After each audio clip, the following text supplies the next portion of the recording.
La venue de Kylian Mbappé au Real Madrid pourrait causer un souci de vestiaire. On voit tout ça dans cette vidéo. Salut à tous les gars, c'est Azial. Aujourd'hui, on se retrouve pour une nouvelle vidéo. Vidéo un petit peu débat et aussi actu autour du Real Madrid. On va voir pas mal d'actu du Real et pas que sur Kylian Mbappé. On va bien évidemment parler d'Mbappé parce que pareil, il y a eu encore des nouvelles infos. En vrai, des infos dont on avait déjà à peu près connaissance. C'est juste, on va dire, il y a un petit peu plus de détails, un petit peu plus de contexte. Donc on va pouvoir en parler et y réagir. On va aborder aussi un petit débat.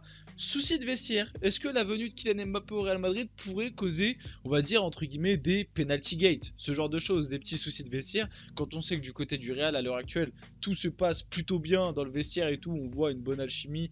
Donc, je trouve que le sujet, le débat est plutôt intéressant si jamais il y a vraiment la venue d'Mbappé à la fin de la saison. Et comme je vous l'ai dit, il y aura d'autres actus sur le Real Madrid, notamment potentiel transfert, actu mercato et tout. Donc, pas mal de choses intéressantes à voir dans cette vidéo. Bien évidemment, avant que la vidéo commence, n'hésitez pas à la liker, à commenter, à partager et à vous abonner. Ça fait toujours plaisir et ça aide énormément pour le développement de la chaîne. Et puis on peut y aller dès maintenant. Donc commençons par cette actu qui en vrai, l'info est intéressante mais elle reprend quand même pas mal de choses dont on avait déjà la connaissance. Donc on va voir tout ça, je vais comme d'habitude réagir un peu et donner mon avis, mais en vrai c'est des trucs dont on a déjà parlé dans les précédentes vidéos, mais important, voilà, l'info est sortie, je vous la donne. Le Real Madrid ne considère pas l'arrivée de Kylian Mbappé aussi nécessaire qu'en 2022, comme je vous l'ai déjà expliqué, pour moi cette info là, c'est un petit peu de la Zumba, c'est un petit peu de la com de la part du Real, j'en ai déjà parlé dans mes précédentes vidéos, le côté oui, on met une deadline à Mbappé, si Mbappé respecte pas cette deadline, il ne viendra pas, bah déjà d'ailleurs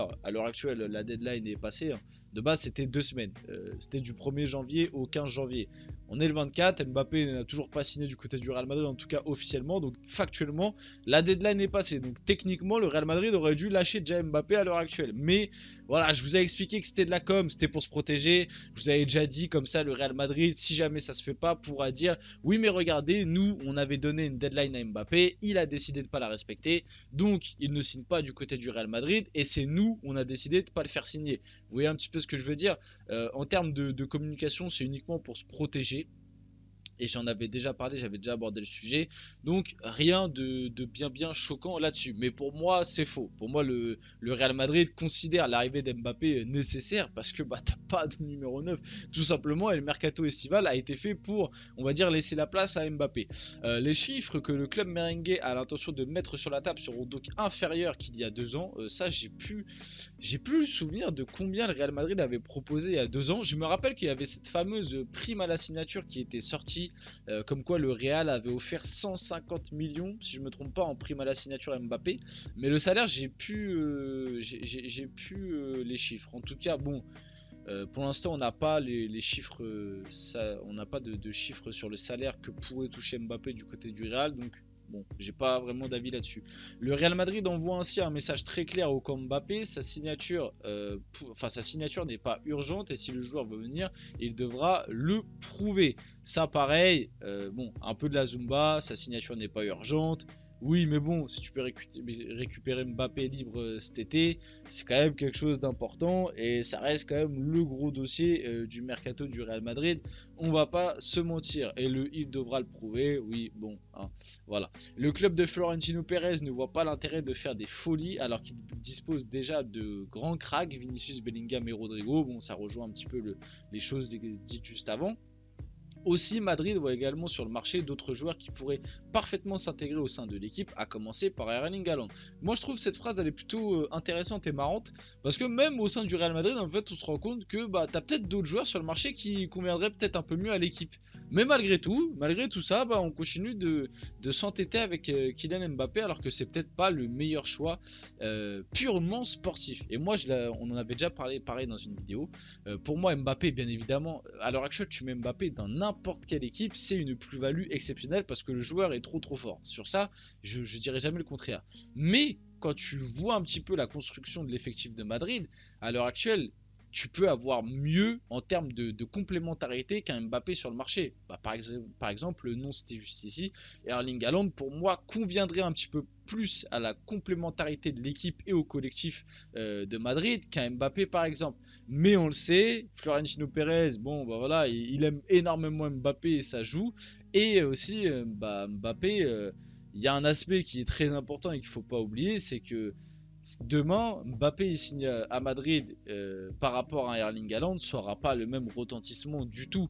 Demain, voilà, la signature de Mbappé, ça fait le tour des journaux mondiaux. Ce sera le transfert, je pense, sans trop mouiller si ça arrive. En plus, si ça arrive et qu'ils le font libre. Je pense que ce sera le transfert de la, on va dire, la décennie de 2020 à 2030. Bon, peut-être je me mouille un peu, mais vous avez compris l'idée. Ce sera le gros truc, la grosse arrivée. On en parlera. Je pense que c'est le truc qui fera la une de tous les journaux mondiaux pendant la semaine, facile. Et ce sera absolument exceptionnel. Alors qu'un Haaland, ça fera du bruit, mais je pense que ce sera moins retentissant que la signature d'un Mbappé. Et médiatiquement, Mbappé, il pèse bien plus lourd qu'un Haaland ou même que les autres. Purement médiatique, hein. Je parle pas de niveau footballistique, je parle de médiatiquement. En tout cas, le Real Madrid est sûr d'une chose, ce sera la dernière tentative pour le français. On enchaîne un peu, ça je trouve cette info plutôt intéressante, ça me permet d'enchaîner sur le débat que je voulais faire. Le cas Mbappé est vécu comme un non-sujet dans le vestiaire du Real Madrid. Le peu de joueurs qui ont évoqué ce dossier estiment que l'attaquant français ne viendra pas à Madrid. Donc au sein du vestiaire, entre les joueurs, on se dit que pour eux, il viendra pas du côté de Madrid. Donc déjà l'info est plutôt intéressante, c'est-à-dire que les joueurs sont plutôt pessimistes pour l'arrivée d'Mbappé, pas forcément envers le joueur, mais son arrivée à Madrid. Et du coup, permet de faire le petit débat. Est-ce que finalement, en termes d'ambiance de vestiaire, quand on sait tout ce qui s'est passé à Paris, et notamment ces dernières années, quand le vestiaire avait Neymar, Messi et Mbappé ensemble, plus les Verratti, tout ça, on sait que tu as eu plein d'embrouilles de vestiaire, notamment entre eux, sur la fin, malheureusement, Neymar et Mbappé, sur plein de choses, d'ego et tout. Est-ce que la venue de Kylian au Real pourrait on va dire un petit peu fragiliser le vestiaire sur certains trucs, peut-être les pénaltys, les coups francs, ce genre de choses, vous voyez, ce genre de choses un petit peu purement sur le terme d'ego, mais qui pourrait fragiliser le truc aussi, peut-être vouloir un petit peu plus la tête d'affiche, un peu moins partager la lumière, parce qu'on sait qu'à des moments, voilà, Mbappé, en tout cas du côté du PSG, il l'a fait, ou même de l'équipe de France, donc voilà, c'est un vrai petit débat, n'hésitez pas à me dire ce que vous en pensez dans les commentaires, vite fait, je vais donner mon avis là-dessus.